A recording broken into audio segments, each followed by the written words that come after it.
Le crash a été un son que je n'oublierai jamais. Du métal qui se déchire, du verre qui explose. Quand je me suis réveillé dans la lumière stérile de l'urgence, ma jambe gauche était brisée, ma poitrine me brûlait, et le médecin parlait de consentement à une opération d'urgence. J'avais 3 contacts familiaux. La ligne de ma mère est allée directement à la messagerie vocale. Mon père a finalement répondu à mon appel désespéré, non pas par une visite, mais par un texto. Ça ne peut pas attendre ? On est débordé. Ce simple message, juste 6 mots, a été le moment où la façade de la famille parfaite s'est vaporisée. J'ai passé un autre appel. J'ai appelé grand-père Georges. 3 semaines après qu'il m'ait sauvé la vie en signant ses papiers, je me suis présenté au manoir de 2 millions de dollars de mes parents, non pas avec des fleurs, mais avec un dossier juridique bleu. Ce jour-là, je ne suis pas seulement sorti de l'hôpital. Je suis sorti de leur vie. Je m'appelle Ryan Keller, et je viens d'avoir 25 ans le mois dernier. J'ai grandi en croyant que la famille signifiait un amour et un soutien inconditionnel. Mais j'ai appris à la dure que parfois, les personnes qui vous aiment le plus ne sont pas celles liées par le sang. Avant de partager mon histoire, je veux savoir que vous êtes là avec moi. Dites simplement, à l'écoute, dans les commentaires ou faites-moi savoir d'où vous êtes. J'aime savoir jusqu'où mon histoire porte. Parfois, même la plus petite connexion peut faire en sorte qu'une histoire se sente entendue. Merci. Et maintenant, voici mon histoire. Si mon parcours, défini par la découverte du courage de fixer des limites et de redéfinir la famille, résonne en vous, veuillez envisager de cliquer sur le bouton d'abonnement. C'est une promesse silencieuse que vous croyez en la résilience et que les schémas toxiques peuvent être brisés. La famille Keller vivait à l'intérieur d'une photographie glacée, exposée en permanence dans la partie la plus désirable de la région tricontée du nord de la Virginie. De l'extérieur, l'image était impeccable, la maison imposante de 2 étages, la pelouse agressivement entretenue, le luxe sans effort de vacances sans fin à Charleston, en Caroline du Sud. Mes parents, Robert et Victoria Keller, étaient les talons or de la réussite dans le comté de Fairfax, des promoteurs immobiliers résidentiels de luxe respectés qui avaient architecturé leur propre fortune. Ils étaient connus comme le « couple de pouvoir », méticuleux dans la culture d'un air d'excellence professionnelle et parentale, toujours visible aux bonnes fonctions scolaires, s'assurant que leur présence était notée par les bons observateurs. Mais la réalité intérieure de cette image était définie par les échos et l'absence. Mon enfance a été une longue séquence de recherche de visages familiers dans des espaces vides. Il y a eu les innombrables récitals de piano où mes yeux parcouraient le public à la recherche de 2 chaises perpétuellement vides. Il y a eu les célébrations d'anniversaire où ils arrivaient 2 heures en retard, présentant des cadeaux coûteux, une transaction, jamais une excuse. Le dîner était souvent une routine de micro-ondes mangées seuls car ils étaient inévitablement en train de montrer une propriété de plusieurs millions de dollars ou de réseauter agressivement à un gala de l'industrie. Les affaires d'abord, Ryan. C'était le credo de mon père, livré avec la conviction d'un homme dictant des termes chaque fois que j'osais exprimer ma déception. Cette entreprise met de la nourriture sur la table et se toit au-dessus de ta tête. Ne l'oublie jamais. Ma mère, Victoria, offrait une approche plus douce, mais sa loyauté était absolue. Elle existait dans l'ombre de mon père, sa seule défense étant « ton père sait mieux que personne ». Son mantra était un bouclier. Nous construisons cette entreprise pour ton avenir. Enfant affamé de validation, j'ai intériorisé le mensonge. Quel choix avais-je ? La seule chaleur sincère, la seule véritable constante dans mon orbite était mon grand-père, George Keller, le père de mon père. Une ironie que j'ai comprise très tôt. Grand-père George était l'inverse de tout ce que Robert et Victoria représentaient. Patient, là où ils étaient pressés, présent, là où ils étaient absents, et profondément, authentiquement intéressé par les détails de ma vie. Après le décès de grand-mère quand j'avais 7 ans, il a déversé sa considérable capacité d'amour en moi. Quand mes parents ont manqué ma remise de diplôme de 8e année pour une visite jugée immanquable, grand-père George était là, non seulement avec des fleurs et de la crème glacée, mais avec un sentiment de fierté palpable. Quand ma réussite au tableau d'honneur du lycée a été accueillie par un dédaigneux « c'est bien, mon chéri » de mes parents, il est apparu le lendemain avec un magnifique journal en cuir spécifiquement choisi dans ma couleur préférée. Pour un érudit, avait-il dit, et je me suis senti vu. Malgré le désert émotionnel que mes parents maintenaient, j'étais déterminé à tracer ma propre voie. J'ai obtenu une bourse partielle à l'université George Mason et j'ai financé le reste grâce à un travail à temps partiel épuisant tout au long de l'université. Mes parents, malgré leur richesse, insistaient sur le fait que je devais apprendre la valeur du travail acharné, une leçon qu'ils ont soulignée en achetant un condo de vacances de luxe qu'ils visitaient rarement pendant que je luttais avec les frais de scolarité. L'obtention de mon diplôme m'a amené à un poste de parajuriste débutant au cabinet d'avocats Snyder & Black, un cabinet plus petit mais très réputé à DC. C'était une victoire remportée sans un seul appel ou connexion du « couple de pouvoir ». Comme on pouvait s'y attendre, ils ont été peu impressionnés. Les cabinets d'avocats, c'est bien pour l'expérience, a commenté mon père avec un dédain à peine dissimulé. Mais la promotion immobilière, c'est là où se trouve le vrai argent. Quand tu seras prêt à rejoindre une entreprise familiale prospère, dis-le simplement. Je n'ai jamais dit le mot. Au lieu de cela, je me suis consacré au travail, je suis resté tard et j'ai obtenu une petite mais significative augmentation après ma première année.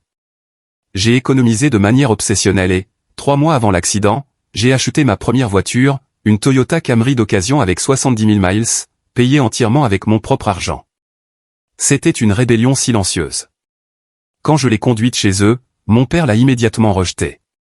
Tu pourrais conduire une Mercedes classe C maintenant si tu n'étais pas si têtu. Mon appartement d'une chambre, un 2e étage sans ascenseur dans un immeuble ancien, était un autre champ de bataille. C'était la preuve de mon autosuffisance pour moi. Pour eux, c'était un symbole de mon refus d'accepter leur aide. Le loyer était gérable, le trajet pratique, et je l'ai meublé avec des pièces de seconde main que j'ai restaurées avec grand-père Georges. Il m'a appris à poncer et à teindre, transformant le vieux bois en quelque chose de nouveau. Ta grand-mère et moi avons commencé avec moins, a-t-il partagé, les mains stables. Mais nous avons construit une vie remplie d'amour. C'est ça qui compte, Ryan, pas la taille de ta maison ou la voiture que tu conduis.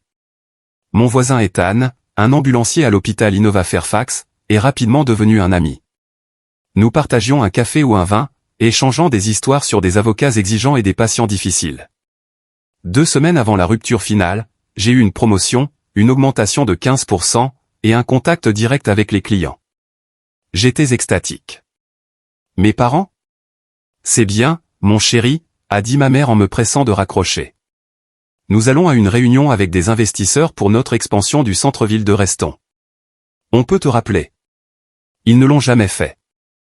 Grand-père Georges, cependant, a insisté pour un dîner de célébration italien. Tu as construit cette vie selon tes propres termes. Ça demande du courage, a-t-il porté un toast. Je ne savais pas alors à quel point j'aurais vraiment besoin de courage. Le jour où tout a changé était un mercredi, au milieu de la saison des dépôts d'entreprise du 2e trimestre. Je suis resté tard chez Snyder & Black pour aider un associé principal. À 21h, une violente tempête de printemps transformait le parking en une nappe noire de pluie. Conduis prudemment, Ryan Keller, a lancé Monsieur Harrison. Nous avons de la chance de t'avoir. Son affirmation sincère m'a réchauffé contre la pluie froide. J'ai pris l'autoroute, ralentissant ma Camry d'occasion alors que l'averse s'intensifiait. La sécurité d'abord. La voix de grand-père était un écho mental. Je n'ai jamais vu le camion pick-up jusqu'à ce qu'il soit trop tard. Les rapports de police ont confirmé plus tard que le conducteur était légalement intoxiqué en traversant la médiane. J'ai eu une fraction de seconde pour braquer le volant, mais l'impact est quand même venu. Le métal a crié. Le verre a explosé. Le monde a tourné puis a heurté la glissière de sécurité. La douleur a éclaté et un filet métallique chaud a coulé sur mon visage. Je me souviens du bruit de la pluie sur l'acier froissé et du hurlement lointain des sirènes. Je n'ai jamais vu le camion pick-up jusqu'à ce qu'il soit trop tard. Plus tard, les rapports de police montreraient que le taux d'alcoolémie du conducteur était 2 fois supérieur à la limite légale. Tout ce dont je me souviens, c'est d'un brusque écart de phare traversant la médiane, la réalisation horrible que le camion était dans ma voie, se dirigeant droit sur moi, et la décision d'une fraction de seconde de braquer mon volant à droite. L'impact est quand même venu. Le métal se déchirant, le verre se brisant, les airbags se déployant dans une explosion de blanc. Ma voiture a tourné 1 fois, 2 fois, 3 fois avant de heurter la glissière de sécurité. La douleur a éclaté partout en même temps. Quelque chose de chaud a coulé sur mon visage. La dernière chose dont je me souviens avant de perdre connaissance, c'est le bruit de la pluie sur le capot froissé et les sirènes lointaines qui se rapprochaient. Je me suis réveillé au son des moniteurs et à l'odeur stérile de désinfectant d'hôpital. Chaque respiration envoyait des éclats de douleur à travers ma poitrine. Ma jambe gauche était surélevée, enfermée dans une sorte d'attelle. Quand j'ai essayé de bouger mon bras droit, rien ne s'est passé. Ah, vous êtes réveillé. Un grand homme en blouse blanche s'est approché de mon lit, un dossier à la main. Je suis le docteur Sterling. Vous avez eu un accident, Ryan. Vous êtes à l'hôpital Innova Fairfax. C'est grave? Ai-je réussi à chuchoter à travers mes lèvres gercées.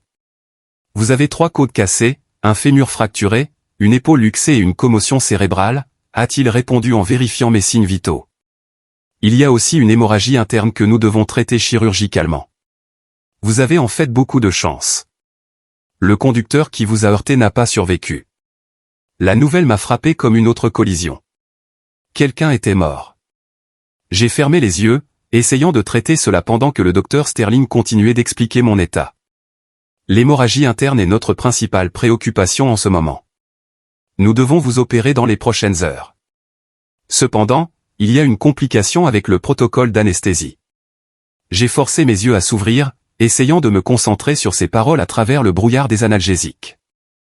Votre dossier médical montre une réaction indésirable aux anesthésiques standards lors de l'extraction de vos dents de sagesse il y a 3 ans. Il a expliqué le protocole alternatif que nous devons utiliser. Il nécessite le consentement de la famille en raison de risques légèrement plus élevés. Politique de l'hôpital, a-t-il ajouté en s'excusant. Y a-t-il quelqu'un que nous pouvons appeler? Mes parents, et j'ai dit automatiquement, lui donnant leur numéro. Une gentille infirmière nommée Olivia m'a aidé à passer les appels après le départ du docteur Sterling. Le téléphone de ma mère est allé directement à la messagerie vocale. Celui de mon père a sonné plusieurs fois avant de basculer également sur la messagerie vocale. J'ai laissé des messages de plus en plus urgents pour les deux. Maman, c'est Ryan. J'ai eu un accident de voiture et je suis à Innova Fairfax. Les médecins ont besoin de ton consentement pour une opération. S'il te plaît, rappelle-moi dès que tu auras ce message. Papa, j'ai vraiment besoin que tu me rappelles. Je suis à l'hôpital après un accident de voiture. Ils ont besoin de ton consentement pour une opération d'urgence. S'il te plaît, appelle l'hôpital si tu as ce message. 1 heure s'est écoulée. Olivia m'a aidé à essayer encore et encore. La douleur s'intensifiait à mesure que la dose initiale de médicaments s'estompait, mais ils ne pouvaient pas m'en donner plus tant qu'ils ne savaient pas quel protocole chirurgical ils utiliseraient. Finalement, mon téléphone a vibré avec un SMS. Mon père. Je viens de recevoir tes messages. Ça peut attendre? On est débordé avec la visite de la propriété Henderson, de gros clients. Appelle demain. J'ai regardé l'écran, incapable de traiter ce que je lisais. Olivia, qui était restée avec moi entre ses autres tâches, a jeté un coup d'œil à mon visage. Tout va bien? A-t-elle demandé. Sans un mot, je lui ai montré le téléphone. Son sang-froid professionnel a vacillé un instant, un choc traversant ses traits avant qu'elle ne se reprenne. Laissez-moi aller chercher l'assistante sociale, a-t-elle dit doucement en me serrant la main saine. J'ai essayé un autre SMS désespéré. Papa, j'ai besoin d'une opération d'urgence. Les médecins ont besoin du consentement maintenant. S'il te plaît, viens à l'urgence d'Innova Fairfax. La réponse est venue 3 minutes plus tard. Nous avons des visites consécutives toute la journée. Ta mère dit de prendre les médicaments qu'il recommande. On essaiera de passer ce week-end. C'est là que j'ai craqué. La douleur physique, le choc de l'accident, et maintenant cette trahison ultime de la part des personnes qui étaient censées m'aimer inconditionnellement. Les larmes ont coulé sur mon visage alors que des sanglots durs et douloureux secouaient mes côtes blessées. Olivia est revenue avec une femme qui s'est présentée comme Madame Chavez, l'assistante sociale de l'hôpital. Elles ont toutes les deux été témoins de ma dépression alors que j'agrippais mon téléphone en essayant de donner un sens à des parents qui ne pouvaient pas se donner la peine de venir au chevet de leur fils après un accident potentiellement mortel. Y a-t-il quelqu'un d'autre que nous pouvons appeler, a demandé doucement Madame Chavez lorsque mes sanglots se sont suffisamment calmés pour une conversation. Un autre parent qui pourrait venir signer les formulaires de consentement. À travers mes larmes, je leur ai donné le numéro de grand-père Georges. Madame Chavez est sortie pour passer l'appel pendant qu'Olivia restait, offrant un réconfort silencieux et des mouchoirs. Il est en route, a rapporté Madame Chavez à son retour. Il a dit qu'il serait là d'ici 1 heure. Malgré le fait qu'il habite à 45 miles de là, à Lesbure, en Virginie, grand-père Georges est arrivé à l'hôpital en un peu moins de 50 minutes. À 74 ans, Il se déplaçait avec l'énergie d'un homme beaucoup plus jeune en se précipitant à mon chevet, son visage marqué par l'inquiétude. « Ryan » a-t-il dit, prenant ma main saine dans ses deux mains usées. « Mon cher garçon. » Ces 3 mots contenaient plus d'amour que je n'en avais entendu de mes parents depuis des années. J'ai recommencé à pleurer, mais ces larmes étaient différentes d'une manière ou d'une autre. Grand-père a écouté attentivement le docteur Sterling expliquer mes blessures et la procédure chirurgicale, posant des questions pointues et pertinentes sur le temps de récupération et les soins post-opératoires. Lorsqu'on lui a présenté les formulaires de consentement, il a lu chaque mot avant de signer d'une main ferme. Alors qu'il se préparait à m'emmener en chirurgie, il s'est penché et m'a embrassé sur le front. « Je serai là quand tu te réveilleras », a-t-il promis. Puis, presque pour lui-même, mais juste assez fort pour que je l'entende. Je ne sais pas ce qui ne va pas avec ce fils à moi, mais ce n'est pas juste. Pas juste du tout. À ce moment-là, malgré la douleur et la peur, j'ai ressenti un curieux sentiment de clarté. Les gens qui vous aiment vraiment se présentent quand ça compte. Tous les autres ne font que trouver des excuses. La dernière chose dont je me souviens avant que l'anesthésie ne fasse effet, c'est le sourire rassurant de grand-père George et la douce pression de sa main sur la mienne. Quand je me suis réveillé des heures plus tard dans la salle de réveil, groggy et désorienté, la première chose que j'ai vue, c'est sa silhouette familière sur la chaise à côté de mon lit. Il était resté tout le temps. Ses cheveux argentés étaient en désordre, ses lunettes de lecture perchées sur le bout de son nez, un puzzle de mots croisés à moitié terminé sur ses genoux. Il s'était assoupi, le menton reposant sur sa poitrine, mais s'est réveillé immédiatement quand j'ai bougé. « Le voilà », a-t-il dit avec une douce chaleur. « Bienvenue, gamin. » Ma gorge était à vif à cause du tube respiratoire, mais j'ai réussi à croiser une question. « Mes parents ?» Une ombre a traversé son visage. « Je les ai appelés, j'ai laissé des messages pour leur dire que tu étais en chirurgie. Ils n'ont pas encore rappelé. » J'ai fermé les yeux, absorbant une autre déception. Quand je les ai rouverts, grand-père me regardait avec une telle compassion que de nouvelles larmes menaçaient de couler. « Le médecin dit que tout s'est bien passé », a-t-il dit clairement, essayant de se concentrer sur les bonnes nouvelles. « Ils ont arrêté l'hémorragie et ont bien remis ta jambe en place. Tu auras besoin d'un peu de kinésithérapie, mais il n'y a aucune raison que tu ne te rétablisses pas complètement. » Au cours des 5 jours suivants à l'hôpital, grand-père George est devenu un habitué de ma chambre. Il a apporté de la soupe au poulet maison dans des thermos, la nourriture d'hôpital n'aidera personne à guérir, des pyjamas frais de mon appartement que Bria et Tan l'avaient aidé à récupérer, et une patience sans fin. Il s'est assis avec moi pendant les changements de pansements douloureux, m'a distrait avec des histoires de sa jeunesse pendant les séances de kinésithérapie difficiles, et a tenu un commentaire continu sur la télévision de jours douteuses que nous regardions ensemble. Mes parents ont finalement envoyé un SMS le 2e jour. « J'espère que tu te sens mieux. Papa a une grosse présentation de propriétés et maman montre 3 propriétés aujourd'hui. On essaiera de passer quand les choses se calmeront. » Ils ne sont pas venus. Ni ce jour-là, ni le lendemain. Le visage de grand-père se crispait de plus en plus à chaque fois que je vérifiais mon téléphone et que j'essayais de cacher ma déception. L'infirmière Olivia est devenue une sorte d'amie pendant ces jours-là. Elle passait même quand elle ne m'était pas assignée, apportant parfois un pot de pudding supplémentaire qui allait, de toute façon être jeté, ou restant quelques minutes après son service pour discuter. « Votre grand-père est quelqu'un de spécial », a-t-elle commenté le 4e jour en vérifiant mes signes vitaux. « Il n'est pas parti plus d'une fois pour un café depuis que vous êtes ici. Il a toujours été mon rock, ai-je admis, même quand j'étais petit. » Certaines personnes comprennent vraiment ce que signifie la famille, a-t-elle dit, ses yeux se posant sur mon téléphone avec son absence notable d'inquiétude parentale. D'autres ont besoin d'une ou 2 leçons. Mes séances de kinésithérapie avec Jake ont commencé à l'hôpital, un travail douloureux et épuisant qui me laissait tremper de sueur et parfois de larmes. Mais Jake avait le don de savoir exactement quand pousser et quand relâcher, quand distraire avec une conversation et quand me laisser me concentrer en silence. Vous vous rétablissez mieux que la plupart des patients ayant des blessures similaires, m'a-t-il encouragé lors d'une séance particulièrement difficile. Cette détermination vous sera très utile pour votre rétablissement. Le 5e jour, la planification de la sortie a commencé. Le docteur Sterling et une équipe de spécialistes sont venus discuter des exigences de soins post-opératoires. Vous ne pourrez pas monter les escaliers pendant au moins 6 semaines, a expliqué le médecin. Votre immeuble n'a pas d'ascenseur, c'est bien ça? J'ai hoché la tête. La réalité s'imposait. Mon appartement du 2e étage était maintenant complètement inaccessible pour moi. Et vous aurez besoin d'aide pour les activités quotidiennes jusqu'à ce que votre épaule guérisse suffisamment pour que la kinésithérapie puisse commencer, a-t-il poursuivi. A-t-il quelqu'un qui peut rester avec vous ou un autre endroit où vous pouvez rester pendant votre convalescence? Avant même que je puisse traiter la question, grand-père Georges a pris la parole. Il rentre à la maison avec moi. J'ai déjà préparé la chambre d'amis au rez-de-chaussée.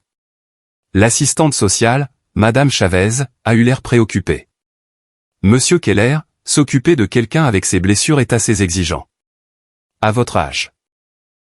À mon âge, je sais ce qui compte, l'a-t-il interrompu fermement.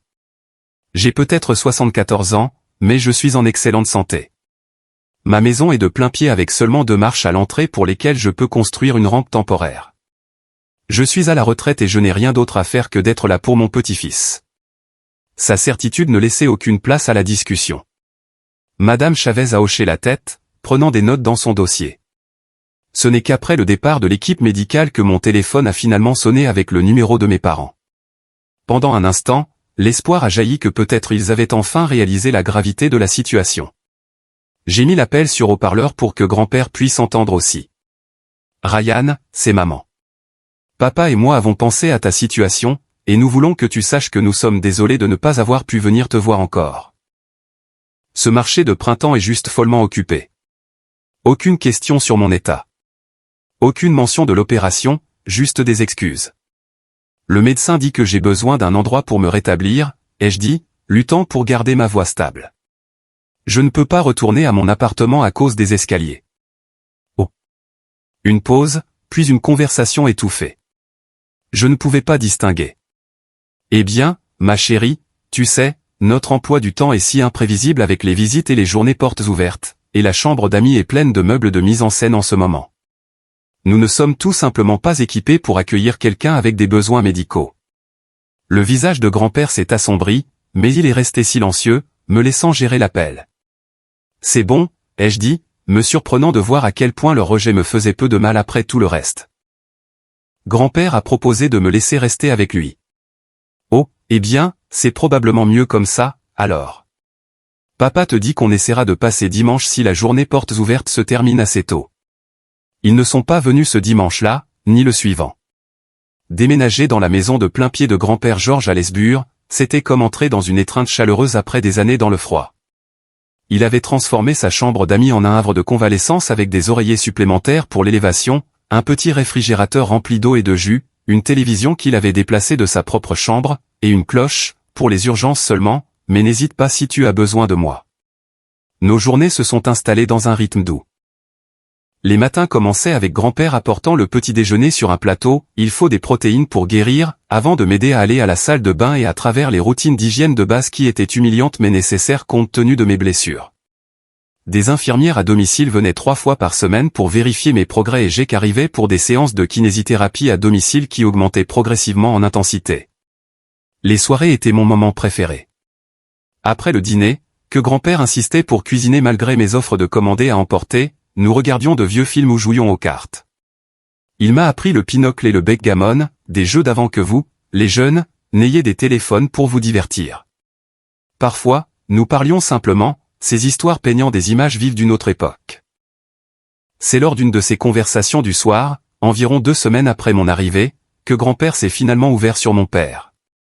Robert a toujours eu faim de plus, a-t-il dit doucement alors que nous étions assis dans le salon, les restes de nos coupes de crème glacée sur la table basse entre nous.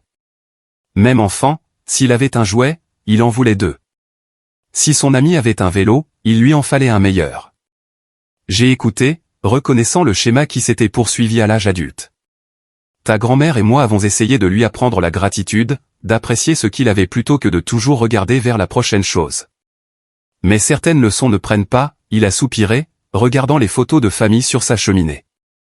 Quand il a rencontré ta mère, j'ai pensé qu'elle pourrait l'équilibrer. Au lieu de cela, elle a adopté ses valeurs. Pourquoi n'as-tu jamais rien dit, ai-je demandé. Sur la façon dont il me traitait. Les yeux de grand-père sont devenus tristes. Je l'ai fait, dans les premières années. J'ai dit à Robert qu'il manquait ce qui comptait le plus. Il m'a accusé d'essayer de diriger sa vie. Il a dit que j'étais jaloux de son succès. Il a secoué la tête. Au bout d'un moment, j'ai réalisé que le confronter ne faisait que le rendre plus têtu, alors je me suis concentré sur le fait d'être là pour toi à la place. Je me suis toujours demandé pourquoi il semblait si différent de toi, ai-je admis.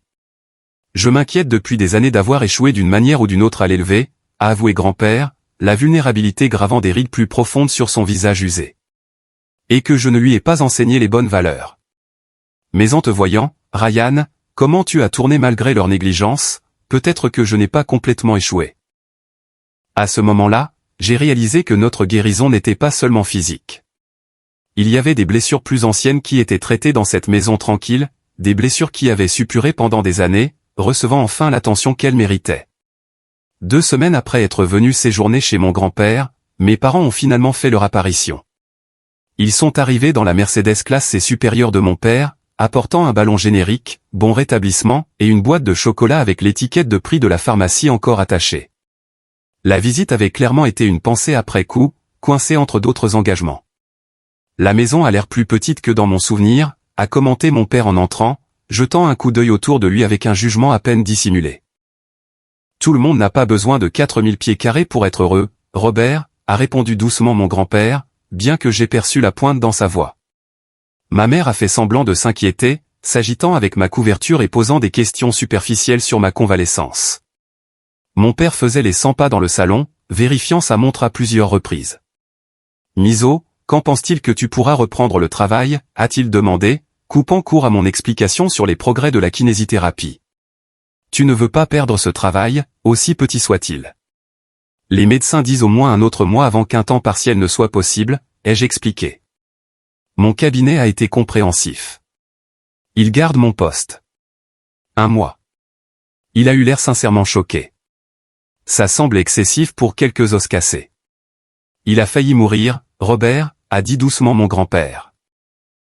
L'hémorragie interne était importante. Mon père a agité une main dédaigneuse. Eh bien, l'important est de revenir à la normale le plus rapidement possible. Tu ne peux pas te permettre d'être considéré comme peu fiable sur le marché du travail. La visite a duré exactement 47 minutes. Alors qu'ils se préparaient à partir, je les ai entendus dans la cuisine pendant que mon grand-père les aidait à trouver leur manteau. C'est tellement peu pratique, a marmonné mon père, pensant que je ne pouvais pas entendre depuis le salon.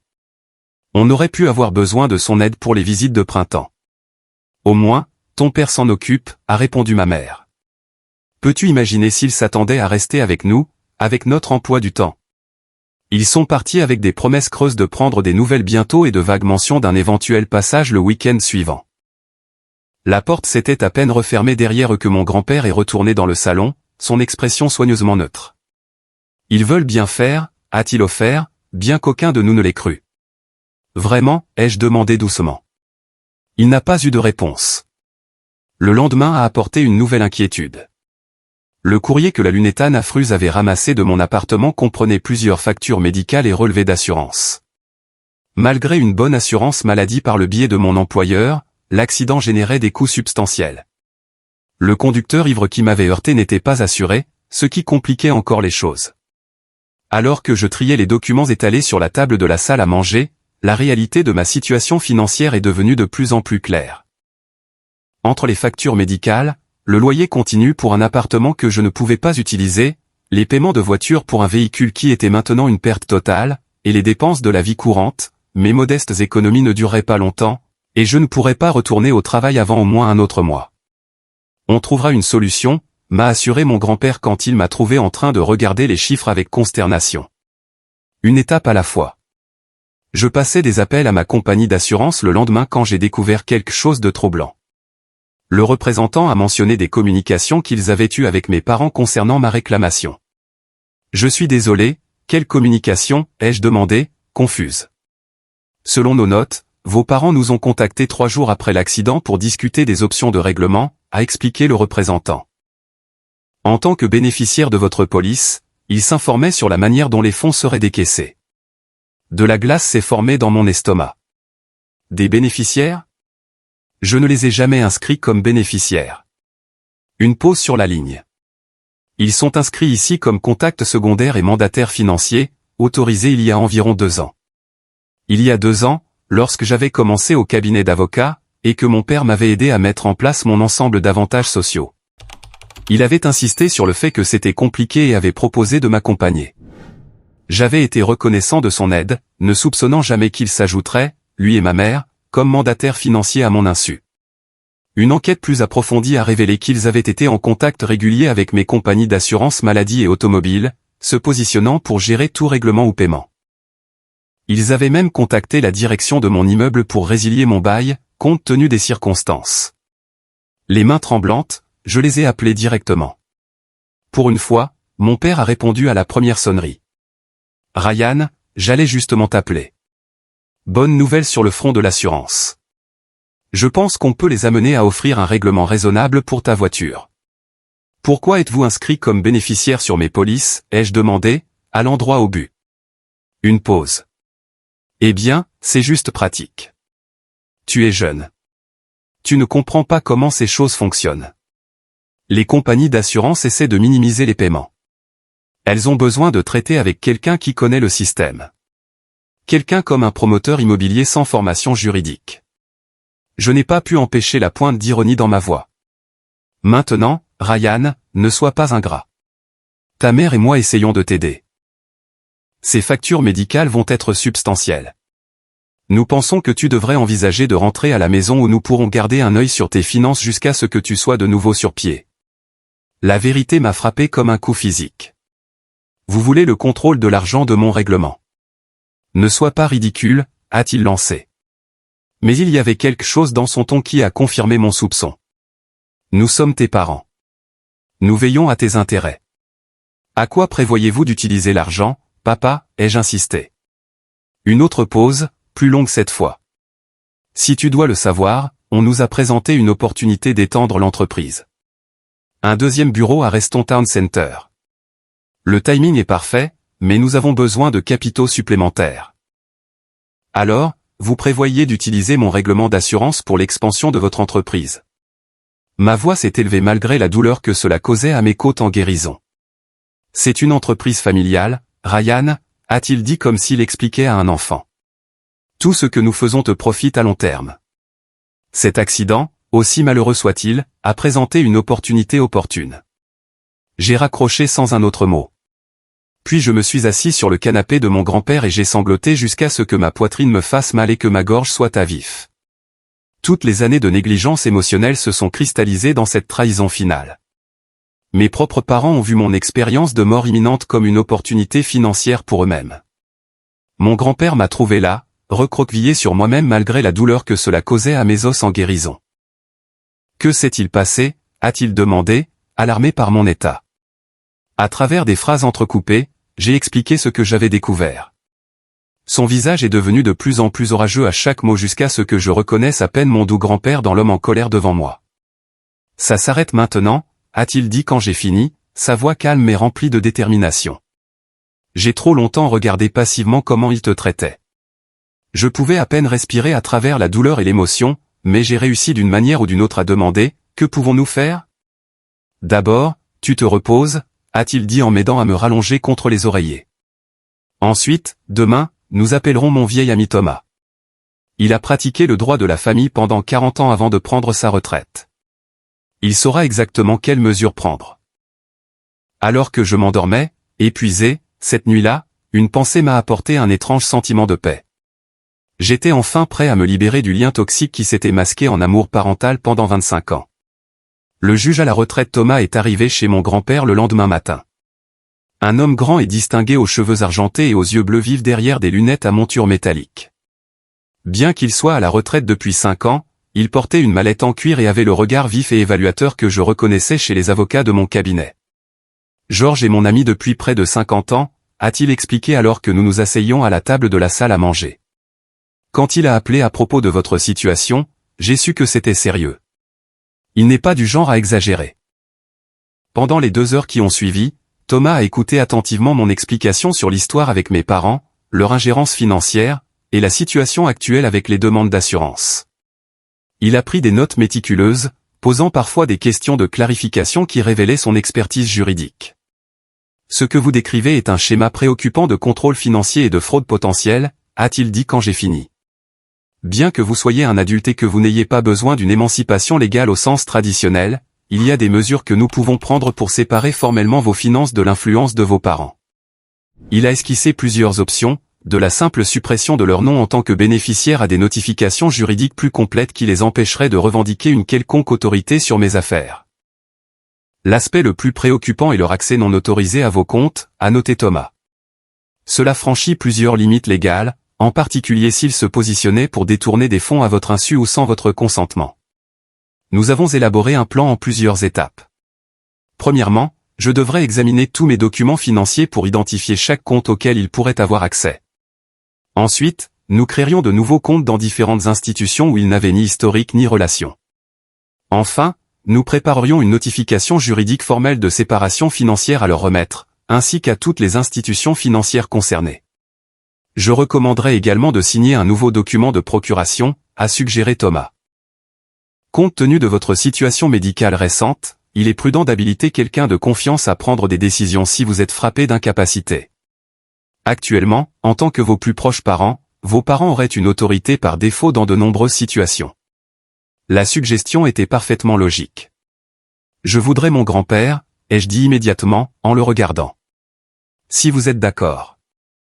Bien sûr, a-t-il répondu sans hésitation. Après le départ de Thomas avec la promesse de rédiger les documents nécessaires, j'ai contacté Sarah, mon amie d'université qui travaillait maintenant comme conseillère financière. Elle a accepté de passer après le travail pour m'aider à examiner ma situation financière. Je savais que tes parents étaient intenses avec l'argent, a-t-elle commenté alors que nous épluchions les relevés et les polices, mais ça, c'est un autre niveau. Ils ont essentiellement créé un accès détourné à presque tous les aspects financiers de ta vie. Avec l'aide de Sarah, j'ai commencé le processus de désenchevêtrement financier. De nouveaux comptes bancaires ont été ouverts. Les polices d'assurance ont été mises à jour avec Sarah inscrite comme ma conseillère financière attitrée. Une surveillance du crédit a été mise en place pour m'alerter de toute nouvelle tentative d'accès à mes informations. Tout au long de ce processus, mon réseau de soutien a continué de s'agrandir. L'infirmière Olivia est passée lors de son jour de congé, apportant des biscuits faits maison et proposant de me conduire à mes rendez-vous. Mon patron, Monsieur Harrison, a appelé régulièrement avec des nouvelles du travail et des assurances que mon poste était sécurisé. Prenez le temps dont vous avez besoin pour guérir correctement, a-t-il insisté. Votre bureau vous attendra. Ethan avait entretenu mon appartement, ramassé le courrier et arrosé les quelques plantes qui avaient survécu à mes soins irréguliers. Votre propriétaire a demandé vos projets, a-t-il rapporté lors d'une de ses visites. Je lui ai dit que vous vous concentriez sur votre rétablissement, mais que vous prévoyiez certainement de revenir. Il a semblé compréhensif. Les aspects physiques de la guérison se sont poursuivis parallèlement à ces préparatifs pratiques. J'ai qu'à augmenter l'intensité de mes séances de thérapie, me poussant plus loin à chaque fois. Vous guérissez plus vite que prévu, a-t-il noté avec approbation. Cette détermination porte ses fruits. Alors que mon corps se renforçait, j'ai également commencé à traiter les dommages émotionnels. Le docteur Lynn, une thérapeute recommandée par Madame Chavez de l'hôpital, a commencé des séances hebdomadaires chez mon grand-père. Ce que vous décrivez est un schéma de négligence émotionnelle qui a existé toute votre vie, a-t-elle observé lors de notre deuxième séance. Le contrôle financier n'est qu'une autre manifestation de leur manque fondamental de respect pour votre autonomie. Ces conversations étaient douloureuses, mais nécessaires, me forçant à affronter la réalité du comportement de mes parents. Plutôt que la version idéalisée à laquelle je m'étais accroché pendant des années. Je n'arrêtais pas de leur trouver des excuses, ai-je admis lors d'une séance particulièrement difficile, me disant qu'ils étaient juste occupés ou qu'ils montraient leur amour différemment ou que j'étais trop exigeant. C'est très courant chez les enfants de parents émotionnellement négligents, a expliqué le docteur Lynn. Il est souvent plus facile de se blâmer soi-même que d'accepter que les personnes qui devraient nous aimer inconditionnellement en sont incapables. Progressivement, j'ai commencé à comprendre que la vraie famille n'est pas définie par le sang, mais par les actions. Les personnes qui s'étaient présentées pour moi pendant cette crise, grand-père George, Ethan, Olivia, Monsieur Harrison, même Jake, avaient fait preuve de plus de soins sincères que mes parents ne l'avaient jamais fait. Vous construisez ce que les thérapeutes appellent parfois une famille choisie, a noté le docteur Lynn, des personnes liées par l'amour et le respect mutuel plutôt que par une obligation génétique. À la fin de la 3e semaine après l'accident, toutes les pièces étaient en place. Thomas avait préparé un dossier complet de documents juridiques, y compris la notification de révocation en tant que bénéficiaire et contact d'assurance, la révocation de toute autorisation antérieure pour les décisions financières, de nouveaux documents de procuration nommant grand-père Georges pour les décisions médicales et financières, et une mise en demeure formelle concernant toute tentative d'accès à mes informations financières. Il n'y a aucune obligation légale de les remettre en personne, a expliqué Thomas alors que nous examinions les documents finaux, mais il y a parfois de la valeur dans une remise en personne, en particulier dans les affaires de famille. Cela ne laisse aucune place à des allégations de mauvaise communication. La décision d'affronter directement mes parents n'a pas été prise à la légère. Après de longues discussions avec grand-père, Thomas et le docteur Lin, j'ai conclu que c'était une étape nécessaire dans mon processus de guérison. Vous avez passé des années à être rejeté et ignoré par eux, a observé le docteur Lin. Dire votre vérité directement, selon vos propres termes, peut être une puissante réappropriation de votre autonomie. Grand-père a soutenu tout ce que j'ai décidé, mais a offert un conseil qui m'a finalement convaincu. Certaines conversations doivent avoir lieu en personne, non pas pour eux, mais pour vous. Pour qu'il n'y ait aucun doute dans votre esprit que vous vous êtes défendu. La réunion a été fixée pour le samedi après-midi chez mon grand-père. Thomas serait présent en tant que témoin juridique. Les papiers étaient organisés dans un dossier bleu, chacun nécessitant une signature accusant réception. La veille, j'étais assis sur la balançoire du porche avec mon grand-père, regardant le coucher de soleil peindre le ciel de nuances de rose et d'or. « Es-tu nerveux pour demain ?» a-t-il demandé. Terrifié, ai-je admis, mais aussi soulagé. Comme si quelque chose qui me pesait depuis des années était enfin réglé. Il a hoché la tête, la compréhension dans ses yeux. C'est comme ça que la vérité se sent parfois. Effrayante mais libératrice.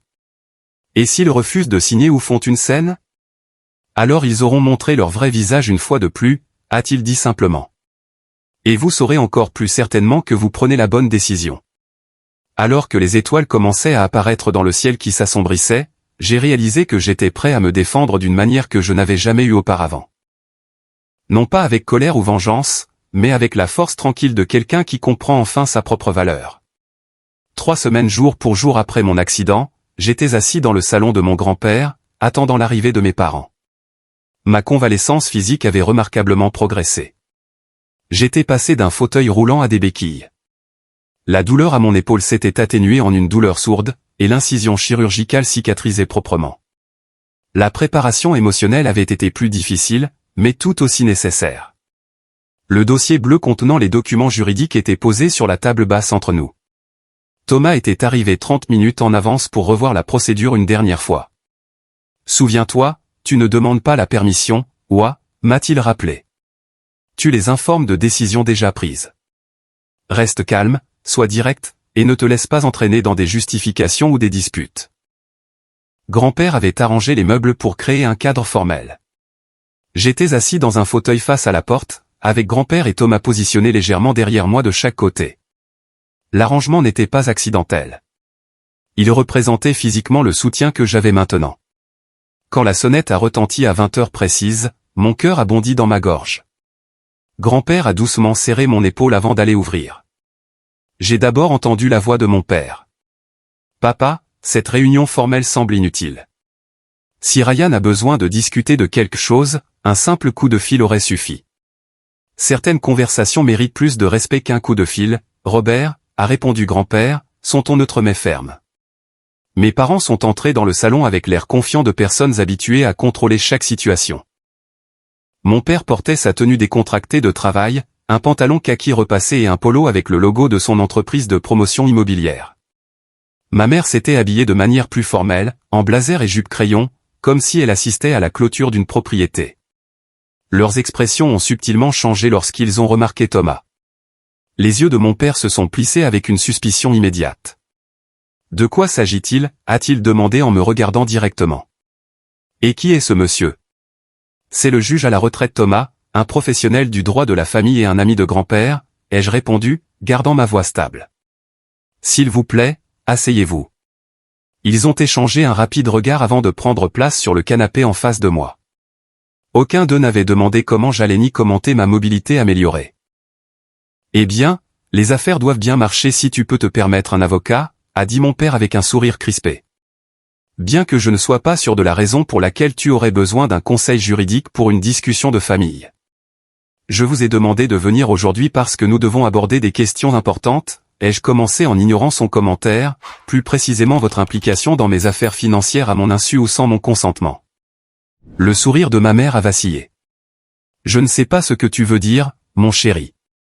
Nous n'avons fait que essayer d'aider. Allez dans mon dos pour contacter mes compagnies d'assurance et vous positionner pour contrôler l'argent de mon règlement n'est pas de l'aide, ai-je déclaré sans embâche. C'est de l'ingérence et potentiellement de la fraude. Le visage de mon père s'est durci. Attends une minute. En tant que tes parents. En tant que mes parents, ai-je interrompu, me surprenant par ma fermeté, vous étiez censé me soutenir et me protéger. Au lieu de ça, vous avez constamment mis vos propres intérêts en premier, jamais plus clairement que lorsque vous avez refusé de venir à l'hôpital alors que j'ai failli mourir. La franchise de ma déclaration a semblé les stupéfier momentanément tous les deux. Nous avions des engagements, a commencé ma mère. Des visites de propriétés hebdomadaires, ai-je terminé pour elle. Je me souviens. Ça peut attendre ? On est débordé. Ce sont les mots exacts de papa quand j'avais besoin d'un consentement pour une opération d'urgence. Mon père s'est agité, mal à l'aise. Tu sors ça de son contexte. Nous ne nous rendions pas compte.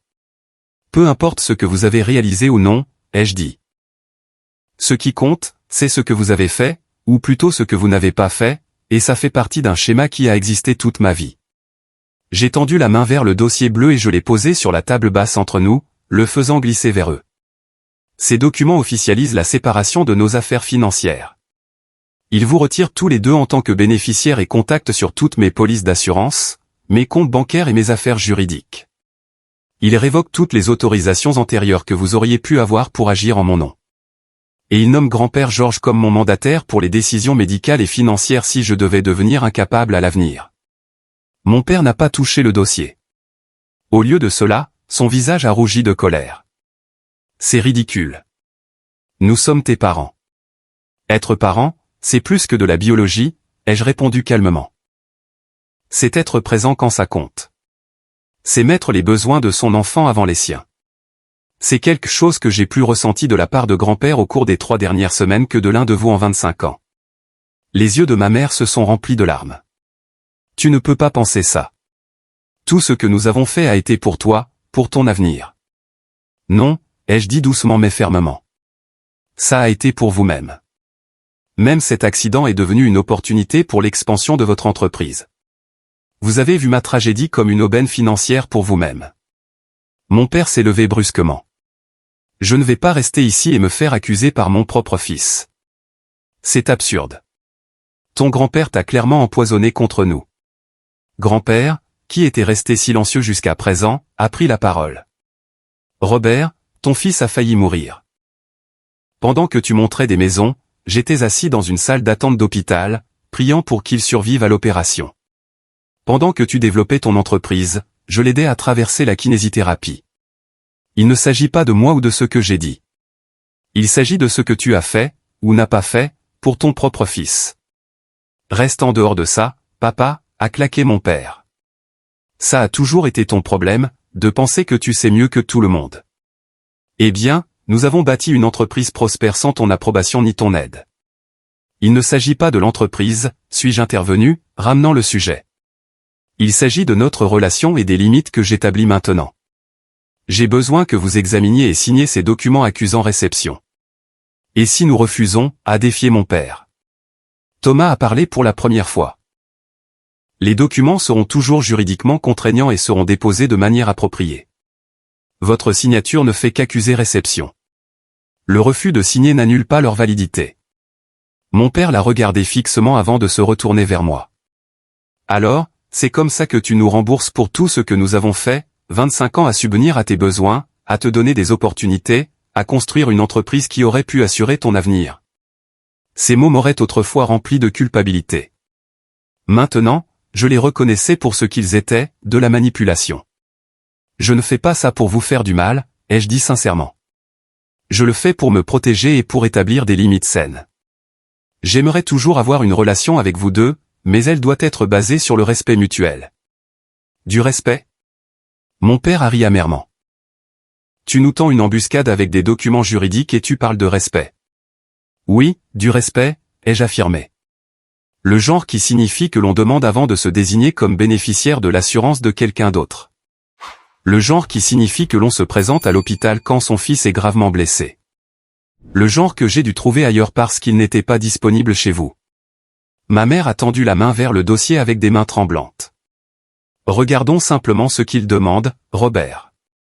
Il lui a attrapé le poignet, l'arrêtant. Non.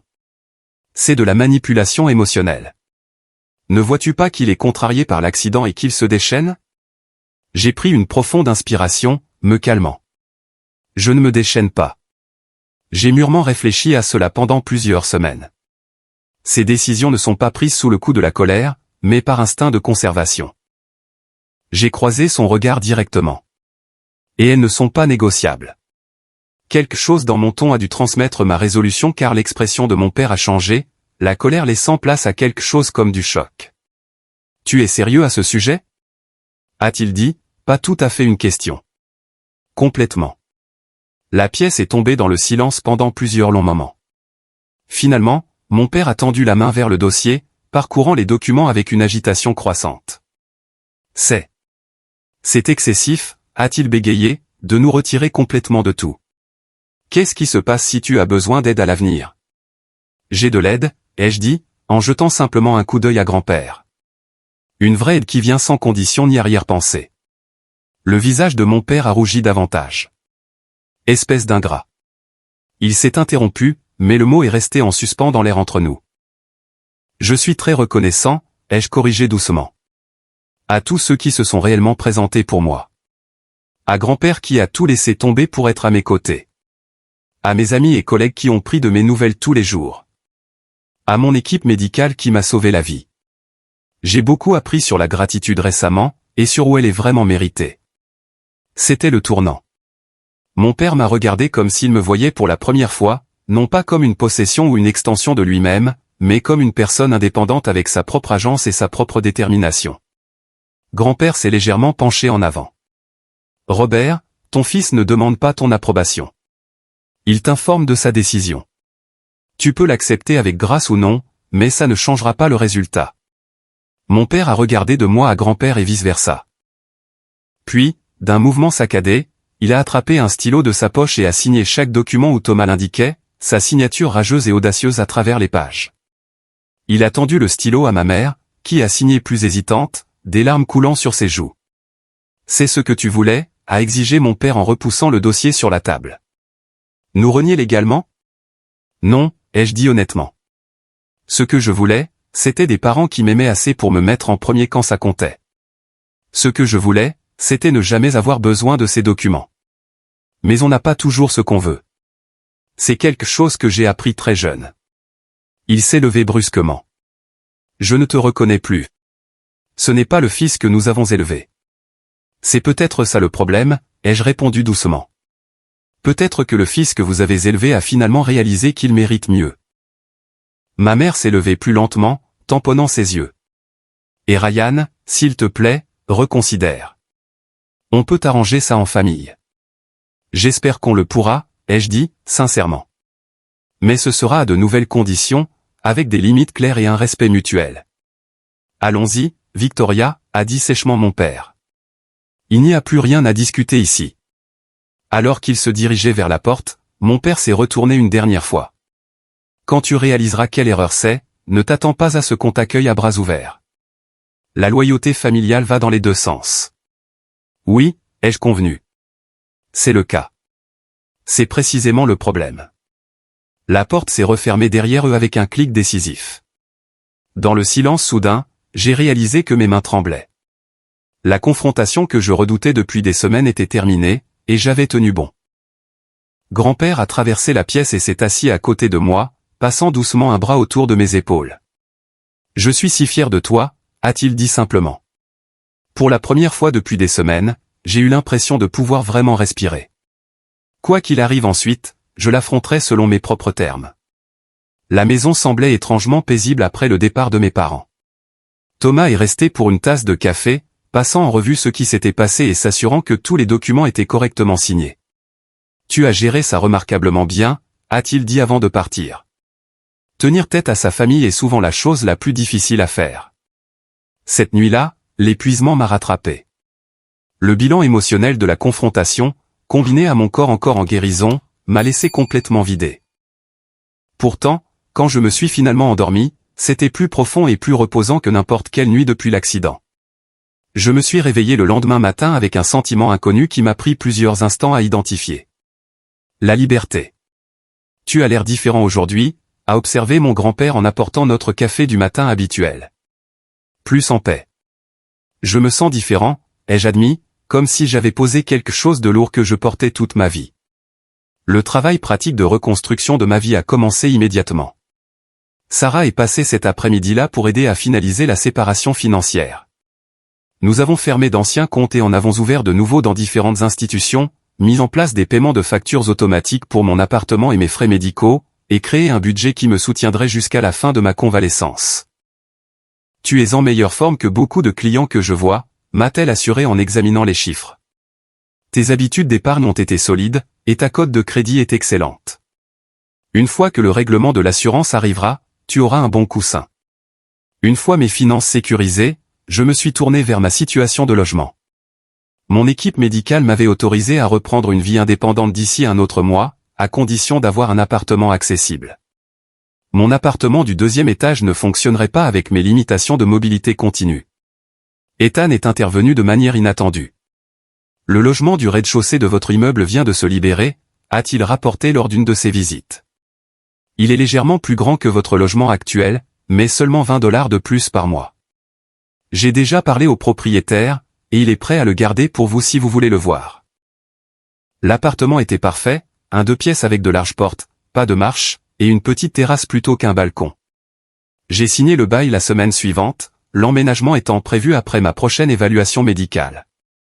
Mon retour au travail a commencé progressivement, d'abord avec des tâches à distance que je pouvais gérer depuis la table de la salle à manger de mon grand-père, puis avec des demi-journées au bureau.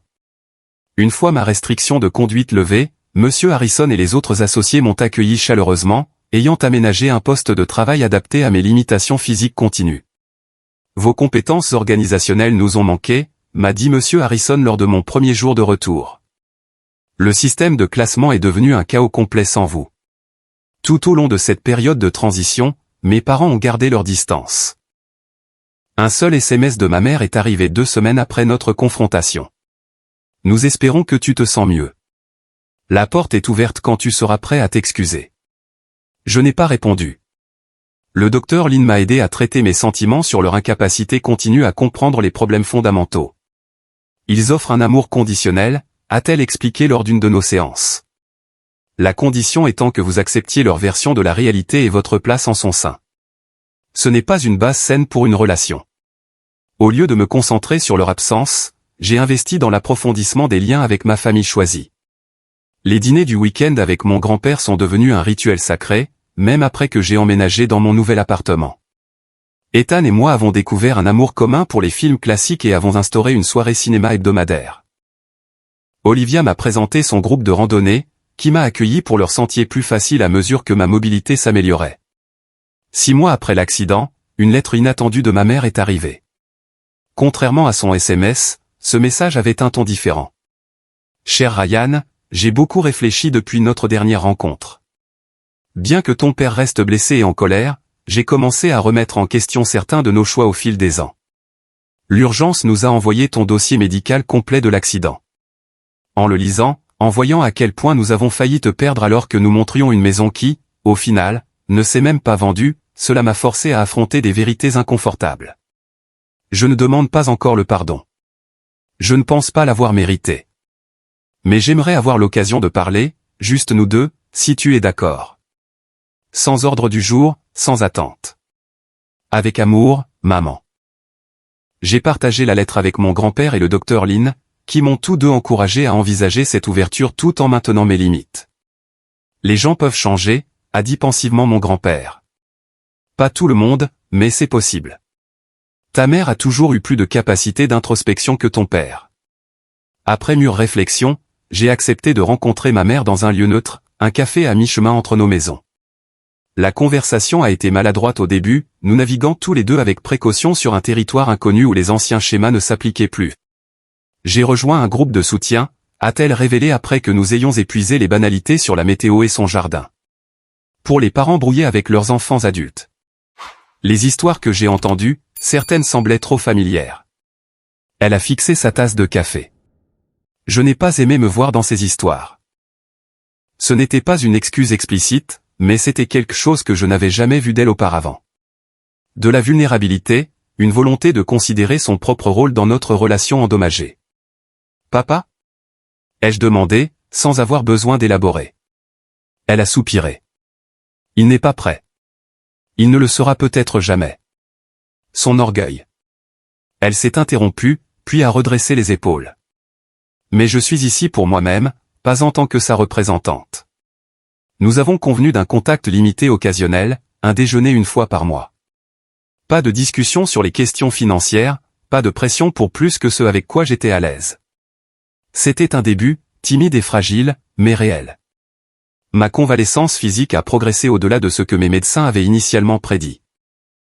À l'occasion du premier anniversaire de l'accident, je faisais des randonnées sur des sentiers modérés, j'avais repris les cours de yoga et j'envisageais de m'entraîner pour une course de 5 km. Les cicatrices restaient, à la fois celles visibles sur mon corps et celles invisibles dans mon cœur, mais elles s'étaient estompées en rappels gérables plutôt qu'en sources actives de douleur. Professionnellement, j'ai prospéré. Mon expérience de la navigation dans les suites juridiques et financières de mon accident m'a donné un aperçu précieux qui s'est traduit dans mon travail. J'ai reçu une autre promotion, cette fois au poste de spécialiste parajuriste, me concentrant sur les cas de préjudice corporel où je pouvais utiliser mes connaissances de première main pour aider d'autres personnes dans des situations similaires. Grand-père Georges est resté mon roc, bien que notre relation ait évolué à mesure que mon indépendance grandissait. Nous avions toujours nos dîners du week-end, mais maintenant je cuisinais pour lui aussi souvent qu'il cuisinait pour moi. Il m'a appris à faire son fameux rôti, et je lui ai fait découvrir des cuisines internationales qu'il n'avait jamais essayées. Nos conversations se sont approfondies à mesure que je devenais plus confiant dans ma propre voix et mes propres opinions. Je n'aurais jamais pensé que quelque chose de si terrible pourrait mener à quelque chose de si précieux, lui ai-je dit un soir alors que nous étions assis sur la balançoire de son Porsche, 1 an et demi après l'accident. Je ne choisirai jamais de revivre cet accident, mais je ne peux pas regretter où il m'a mené. Il a hoché la tête, la compréhension comme toujours. Les plus grandes leçons de la vie sont souvent enveloppées dans les paquets les plus difficiles. La vérité de ses paroles a profondément résonné. À travers le creuset du traumatisme et de la trahison, j'avais découvert ma propre force, redéfini ma compréhension de la famille, et construit une vie alignée sur mes vraies valeurs plutôt que sur les attentes des autres. L'accident qui a failli me coûter la vie m'a finalement donné quelque chose de précieux. Le courage de vivre authentiquement.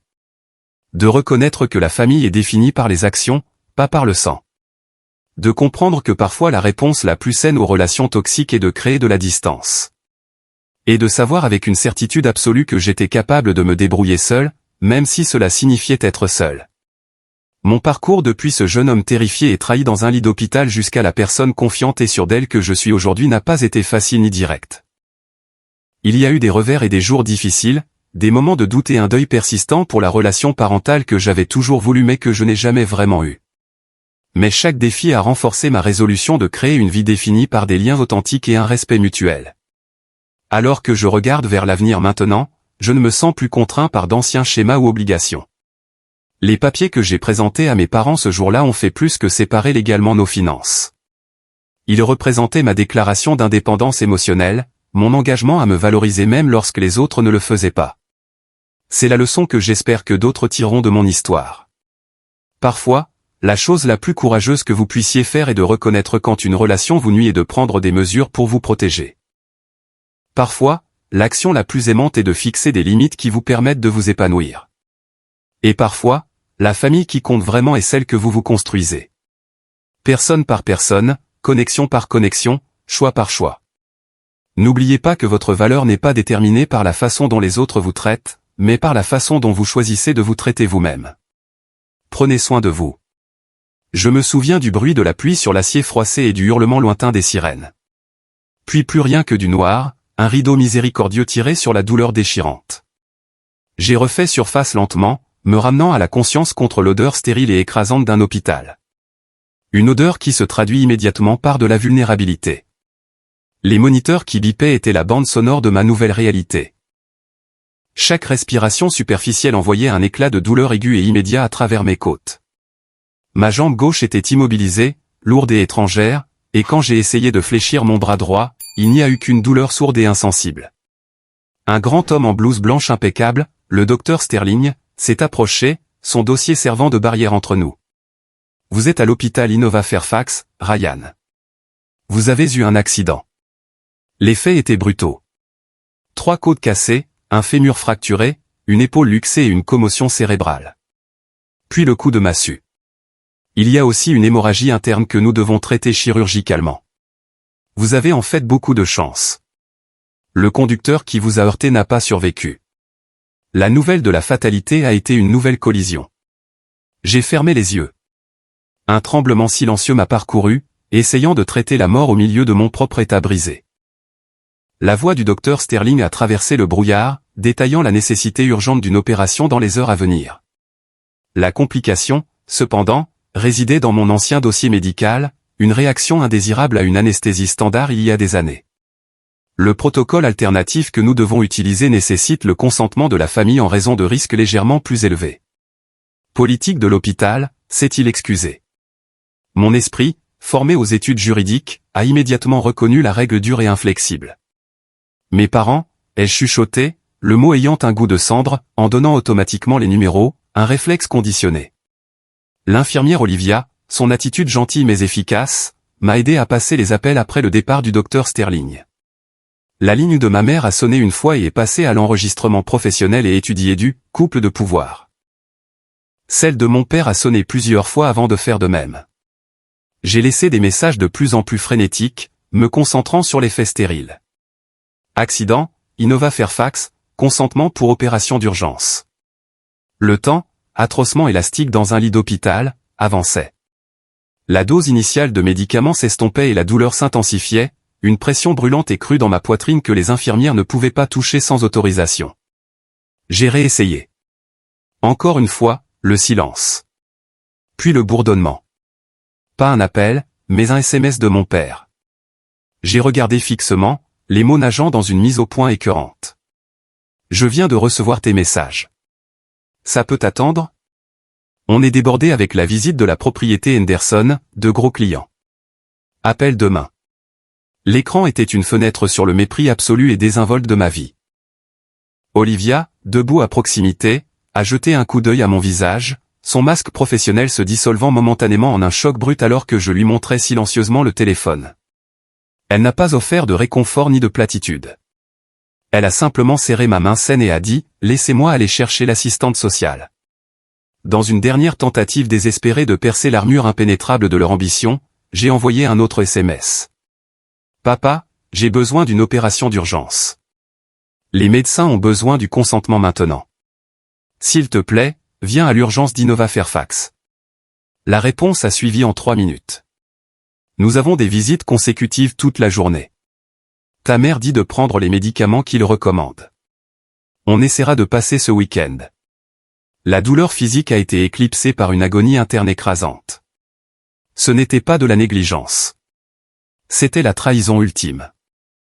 Ma mort imminente était un inconvénient logistique, une erreur de planification dans leur quête de capital.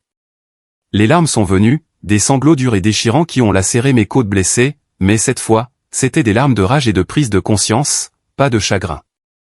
Lorsque Madame Chavez, l'assistante sociale, est entrée, elle a été témoin de l'effondrement complet et désordonné de mes 25 années d'auto-illusion.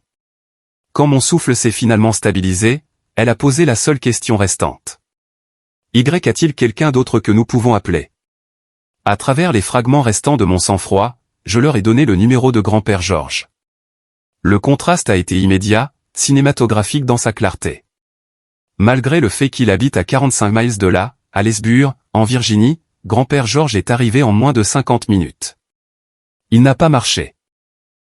Il s'est précipité, se déplaçant avec une énergie jeune et désespérée qui démentait ses 74 ans. « Ryan, mon cher garçon. » Ces 3 mots, son inquiétude, sa présence était la seule véritable émotion parentale que j'avais ressentie depuis des années. Il a écouté le rapport du docteur Sterling avec la concentration d'un avocat, posant des questions incisives et pertinentes sur la convalescence. Il a lu chaque ligne du formulaire de consentement, puis l'a signée d'une main ferme et résolue. Alors qu'il se préparait à m'emmener, il s'est penché et m'a embrassé sur le front, une promesse silencieuse flottant dans l'air. Je ne sais pas ce qui ne va pas avec ce fils à moi, mais ce n'est pas juste. Pas juste du tout. À ce moment-là, la peur s'est dissipée, remplacée par la clarté froide et dure du courage et de l'estime de soi. Les personnes qui me valorisaient étaient là. Les personnes qui avaient trouvé des excuses étaient définies par leur absence.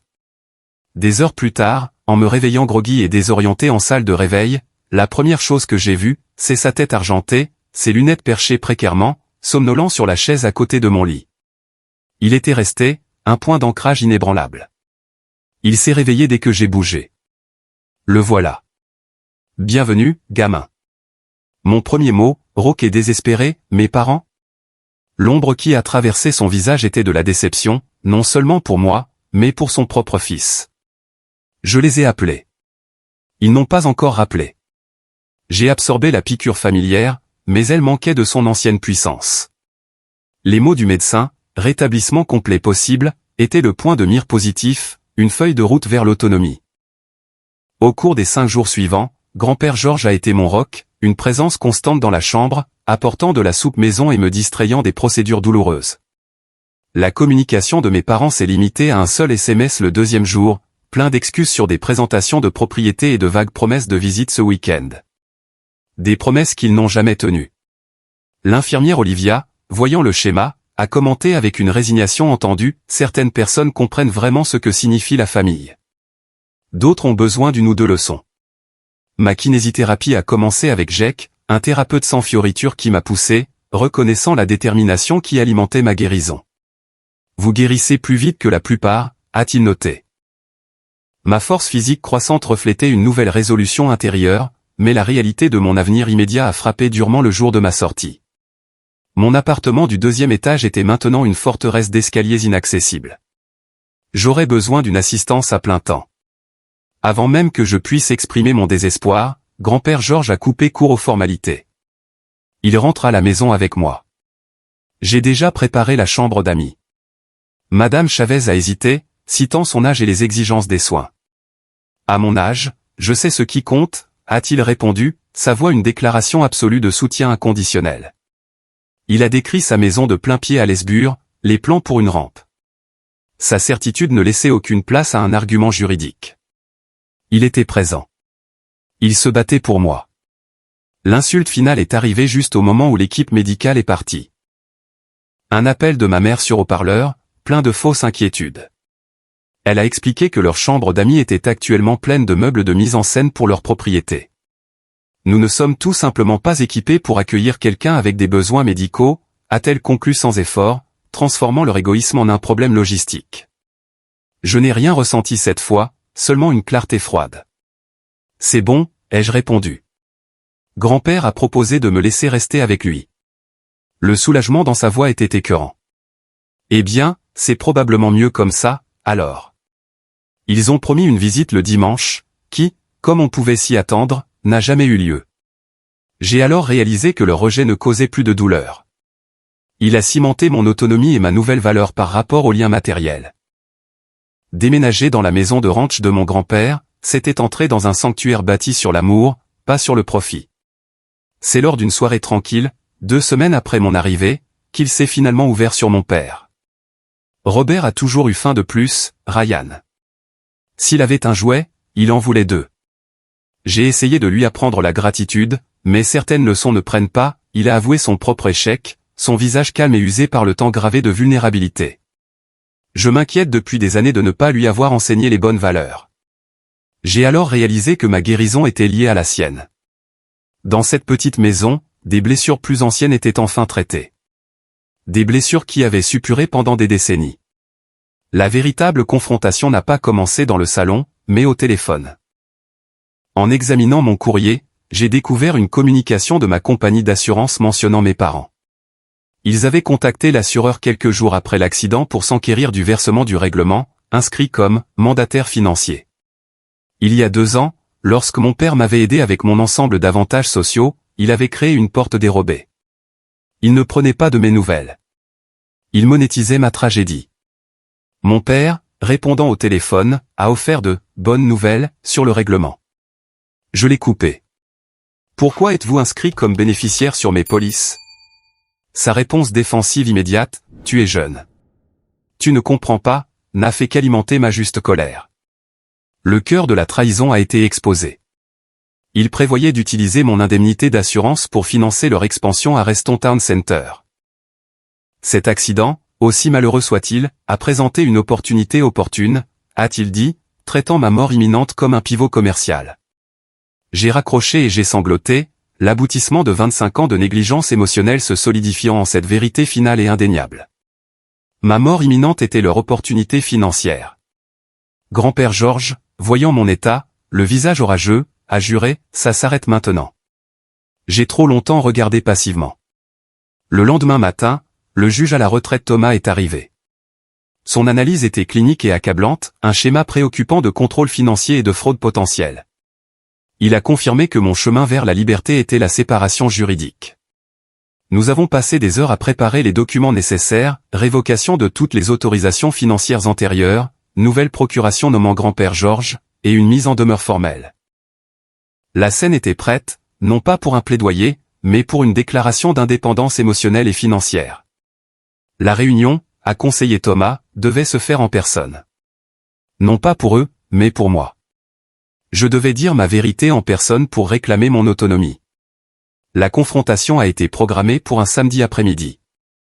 J'étais assis dans le salon de mon grand-père, physiquement amélioré, mais émotionnellement tendu. Thomas et grand-père étaient positionnés légèrement derrière moi, une manifestation physique de mon réseau de soutien. Quand ils sont entrés, mes parents étaient arrogants, agacés par la formalité, leur confiance ne faiblissant que lorsqu'ils ont vu Thomas. Mon père, dans sa tenue d'affaires, a immédiatement contesté la présence juridique. De quoi s'agit-il? J'ai posé le dossier bleu sur la table. Ma voix, bien que stable, était alimentée par chaque affront, chaque anniversaire manqué, chaque dîner solitaire au micro-ondes. Nous devons aborder votre implication dans mes affaires financières à mon insu ou sans mon consentement. Et lorsque ma mère a balbutié une défense des, j'ai asséné le coup de grâce final. Le cœur émotionnel de l'histoire. Allez dans mon dos pour contacter mes compagnies d'assurance et vous positionner pour contrôler l'argent de mon règlement n'est pas de l'aide. C'est de l'ingérence et potentiellement de la fraude. En tant que mes parents, vous étiez censés me soutenir et me protéger. Au lieu de ça, vous avez constamment mis vos propres intérêts en premier, jamais plus clairement que lorsque vous avez refusé de venir à l'hôpital alors que j'ai failli mourir. Leur réaction a été prévisible, déni, colère et la défense fatiguée de « tout ce que nous avons fait était pour toi ». La tentative de mon père de me peindre comme une victime ingrate et manipulée est tombée à plat. Grand-père Georges est intervenu, non pas avec émotion, mais avec des faits. Robert, ton fils a failli mourir. Pendant que tu montrais des maisons, j'étais assis dans une salle d'attente d'hôpital, priant pour qu'il survive à l'opération. J'ai présenté les documents, séparation financière formelle, révocation en tant que bénéficiaire, et procuration transférée à grand-père Georges. Ces décisions ne sont pas prises sous le coup de la colère, mais par instinct de conservation, et elles ne sont pas négociables. Mon père, reconnaissant la résolution absolue et la finalité juridique, a signé les papiers d'un trait furieux et audacieux. Ma mère a signé, des larmes d'apitoiement coulant sur son visage. C'est ce que tu voulais? Nous renier légalement, a exigé mon père. Non, ai-je dit honnêtement. Ce que je voulais, c'était des parents qui m'aimaient assez pour me mettre en premier quand ça comptait. Ce que je voulais, c'était ne jamais avoir besoin de ces documents. Il s'est levé, sa fierté brisée. Je ne te reconnais plus. Ce n'est pas le fils que nous avons élevé. J'ai croisé son regard, mes propres derniers mots, livrés avec une dignité calme et douloureuse. C'est peut-être ça le problème. Peut-être que le fils que vous avez élevé a finalement réalisé qu'il mérite mieux. Ils sont partis avec un clic décisif de la porte, leur dernière menace de loyauté familiale conditionnelle résonnant dans le silence soudain. Je tremblais, mais le tremblement était le choc résiduel d'une guerre gagnée, le soulagement immédiat de l'autonomie réalisée. Le bras de grand-père Georges autour de mon épaule était la confirmation. Je suis si fier de toi. Je pouvais enfin respirer. Mon attention s'est immédiatement portée sur la reconstruction. Sarah, mon amie conseillère financière, a aidé à sécuriser mon avenir, en établissant de nouveaux comptes non compromis. Ethan, mon voisin, m'a trouvé un appartement au rez-de-chaussée de mon ancien immeuble, un pas tangible vers l'indépendance. Mon patron, Monsieur Harrison, a gardé mon emploi, donnant la priorité à ma santé par rapport à leur système de classement chaotique. J'étais entouré d'une famille choisie.